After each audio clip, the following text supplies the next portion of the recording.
Oftentimes, in most cases, the purpose of visions is to foretell what is coming. And so that's usually because it's not really looked at as a vision if you talk about it after the fact, right? What's the purpose? But I want to talk about this particular vision with 9/11, even though it has already occurred, for several reasons. One reason, just to get it off my chest, because I was given this vision about 9/11 2 years before it happened. And I was supposed to uh, have warned America about this vision, and I didn't do it. And another reason I want to talk about this, because I think there are some unanswered questions. And I want you guys to draw your own conclusions. I'm not going to draw any conclusions about what I saw. Um, and I'm not, because there's a lot of emotions behind this. There is a lot of, um, hurt behind 9/11 and what happened. And I don't want to disrespect anybody involved on that day. So keep in mind, this is just a vision. And I'm not making any claims of accuracy. I'm just telling you what I saw. I'm not drawing any conclusions about what happened that day or what didn't happen or how it happened. I'm just telling you what I saw 2 years ago and was told to warn people about in reference to 9/11. Now, keep in mind that I have suffered a lot behind what I saw because unfortunately, at the time, I was not aware of the fact that I was getting these visions. I just kind of took it lightly, took it as a one-time thing. Um, and I was kind of running off the mouth about it. And I wasn't aware that, of who I was saying it to and where I was saying it and how I was talking about it. And being that I live in a area that is very political, right? Um, there's always people watching, there's always people listening, okay?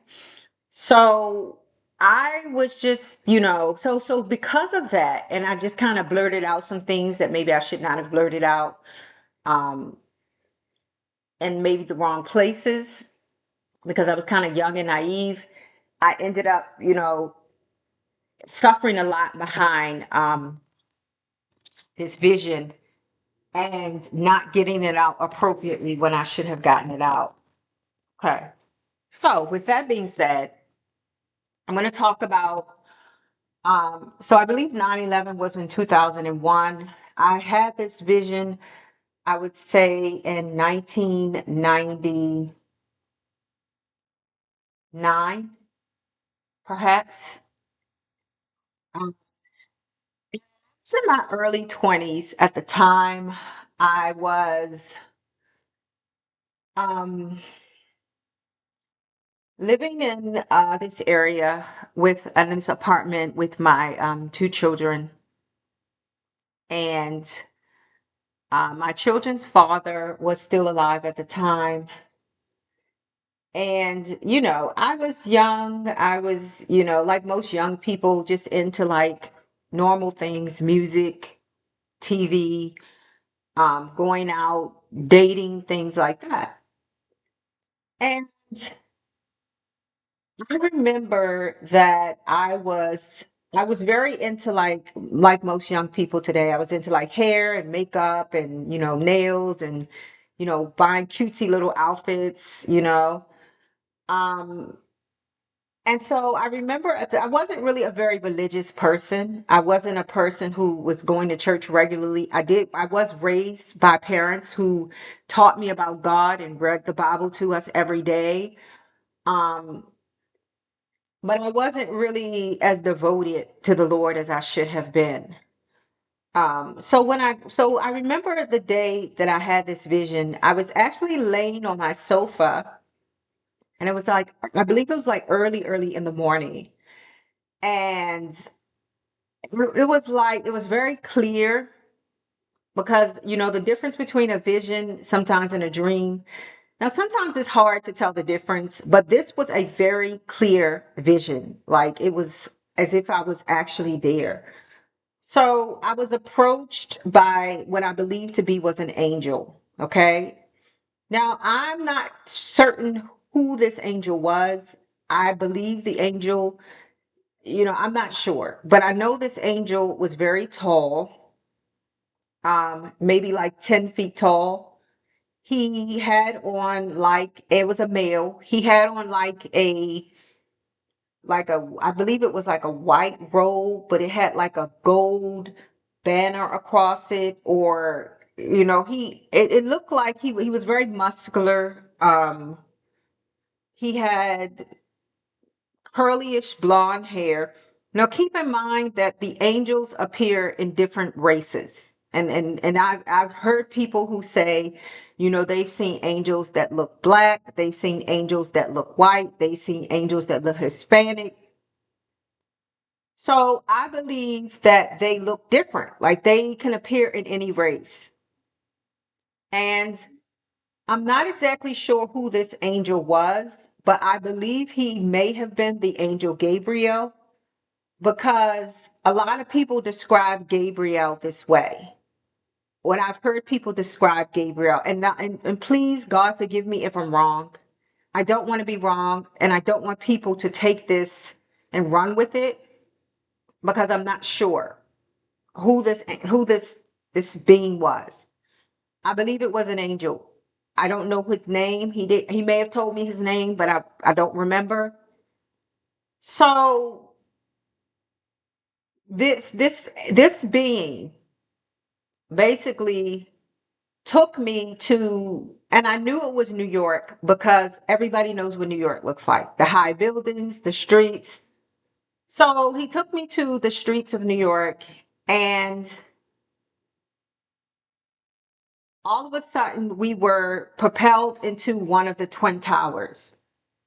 Now, I know this now to be the Twin Towers. I didn't know where it was because at the time I had never been to New York at that time. Um, so I didn't know that it was the Twin Towers until after 9/11 had happened. And I was I knew I was in an office building. I knew it was way up in the air. And they were having some type of office party. Um, and all of a sudden the windows blow out.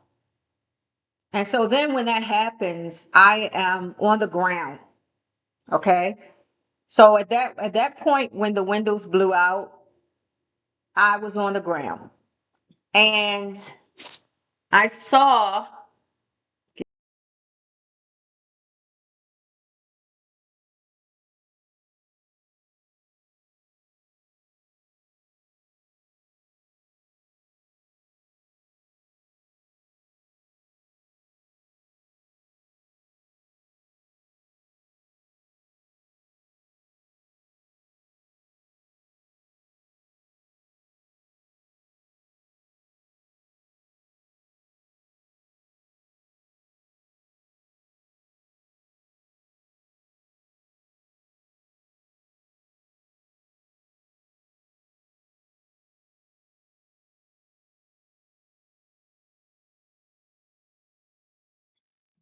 So sorry, I had to step away. So this is kind of very emotional for me. Um, and hopefully I can talk about, why, other than the fact that I didn't do what I was supposed to do, but also the consequences behind not being obedient to God when he asked me to do something. Um, so after the windows blew out, I was on the ground and I saw all of these like rocks. They were like, I guess they were like pieces of the building, and they were flying everywhere. And I said to the angel, I said, they're going to hurt people. People are going to get hurt. And he said to me, these rocks have a name on them. Now, I don't know what that meant, but I guess he was saying, and I assume, and I'm not sure, that whoever was supposed to die that day or whoever those rocks were supposed to hurt, God had already knew. Like it was specific people that were supposed to die that day. So he was kind of telling me that those people were already meant to die that day, I guess. Because he said, these rocks have names on them. I assume that's what he meant, and I'm not sure.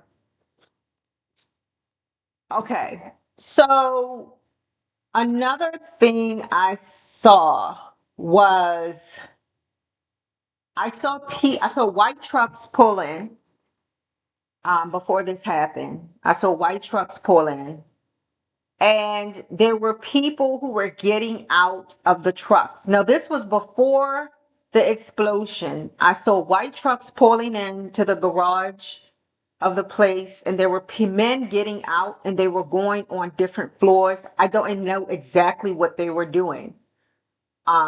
But they were getting out of these white trucks. It was several of them, and they were going to different floors. Um, Now, again, I'm just telling you what I saw. You draw your own conclusion from that. Um, and